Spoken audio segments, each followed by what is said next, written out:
ఈ శీలావతి చేపలు మాత్రం నెంబర్ 1 గా ఉందండి. సైజు కూడా ఏ క్లాస్ గా ఉందండి. ఈ రోజు ఈ చేపల ట్రిప్ గా వచ్చాం. ఇది కూడా ఈ రోజు మనకి డబుల్ ట్రిప్ అయితే ఉంది. వీడియోలోకి వెళ్ళిపోతే హాయ్ అండి అందరికి నమస్కారం మరో కొత్త వీడియోకి స్వాగతం. ఈ రోజు వచ్చేసి శీలావతి లైవ్ ట్రిప్ అనమాట. అది కూడా మన Kaikaluru to Jolapalem double trip అయితే వేయాలి. నేను పొద్దున్న లేసి మన వ్యాన్ అయితే తీసి లోడింగ్ పాయింట్ దగ్గరికి అయితే స్టార్ట్ అయితే అయిపోయాను. ఇక మన కైకలూరు దాటిన తర్వాత ఏలూరు వెళ్ళే రోడ్ లో వాటర్ పాయింట్ అయితే ఉంటదండి. ఇక నేను వాటర్ పాయింట్ దగ్గర ఆగి మన వ్యాన్ లో అయితే పట్ట అయితే తొక్కేసి వాటర్ కూడా పట్టి చెరువు దగ్గరికి అయితే వెళ్ళిపోయాను. చెరువు అయితే వాటర్ పాయింట్ దగ్గర నుంచి 2 కిలోమీటర్ల దూరం అయితే ఉంటది అంతే. ఈ చెరువులో ఇది శ్యామలాపురం కుర్రోళ్ళు అంట. శ్యామలాపురం కుర్రోళ్ళు నిజంగా చాలా స్పీడ్ గా ఉన్నారండి. నేనే త్వరగా వచ్చానేమో చెరువు దగ్గరికి అనుకున్నాను. కాకపోతే నేను చెరువు దగ్గరికి వచ్చినప్పటికీ వాటర్ అయితే లాగేసి వాళ్ళలో చేపలను అయితే కట్టేశారు. నిజంగా శీతాకాలంలో ఆ చెరువులో దిగి అలా చేపలను లాగాలంటే చాలా కష్టం అండి. వాటర్ అయితే చాలా చల్లగా ఉంటాయండి. నాకెలా తెలుసు అంటే మోర్ దెన్ 14 ఇయర్స్ నేను అదే వర్క్ చేశానండి. అందుకనే ఆ కష్టం ఏంటో నాకు తెలుసు. మేము చెరువు దగ్గరికి వెళ్ళగానే లేట్ చేయకుండా వీళ్ళు లోడింగ్ అయితే స్టార్ట్ చేసేసారు. ఈ చేపలను అయితే ఇలా దగ్గరికి అయితే కొడతారు. ముందు దగ్గరికి అయితే తీసుకుని వచ్చి తర్వాత అయితే పిల్ల లోడింగ్ అయితే స్టార్ట్ చేస్తారు. ఈ చేప చూడండి శీతాకాలం అయినా సరే ఎంత కండిషన్ గా ఉందో. ఈ కనిపిస్తున్న విధంగా కర్రలు అయితే పాతుకుని గుంట అయితే కట్టుకుంటారు. ఇలా కర్రలకి వల జాయింట్ చేసి గుంటు కట్టుకోకపోతే చేపల పైకి వేయడం అనేది చాలా కష్టం. మన వాళ్ళు అయితే లోడింగ్ పాయింట్ దగ్గరికి అయితే బళ్ళు అయితే పెట్టేస్తున్నారన్నమాట. రివర్స్ లో టైం వేస్ట్ చేయడం ఎందుకని చెప్పేసి నేను తెచ్చుకున్న పెరుగన్నం అయితే లాగేశాను. ఈ అన్నయ్య చూడండి మంచిగా పెరుగువాడు అయితే తింటున్నాడు. పొద్దున్నే మీరు ఏ టిఫిన్ తింటారో కమెంట్ అయితే చేసేయండి. ఇది వచ్చేసి 12 బళ్ళు పాయింట్ అనమాట. అంటే 12 వ్యాన్లు అయితే ఉంటాయి. మా వచ్చేసి ప్రియారిటీ బళ్ళు 4 వ్యాన్ లో ఫస్ట్. మా 4 వ్యాన్ లో కూడా డబుల్ ట్రిప్ అయితే వేయాలి. ఇది వచ్చేసి డిస్టెన్స్ 30 కిలోమీటర్ డిస్టెన్స్ అనమాట.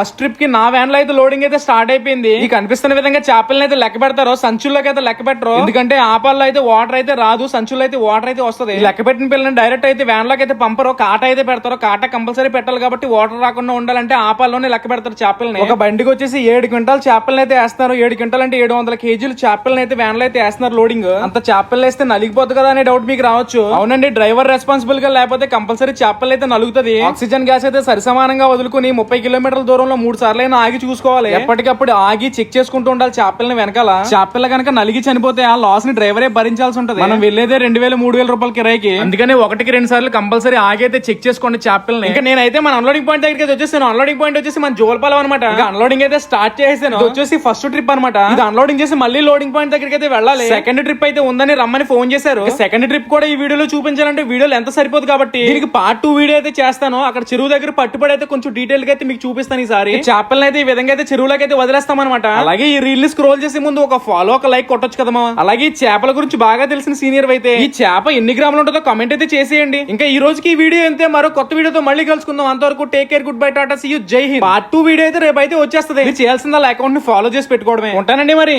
ఆయ్.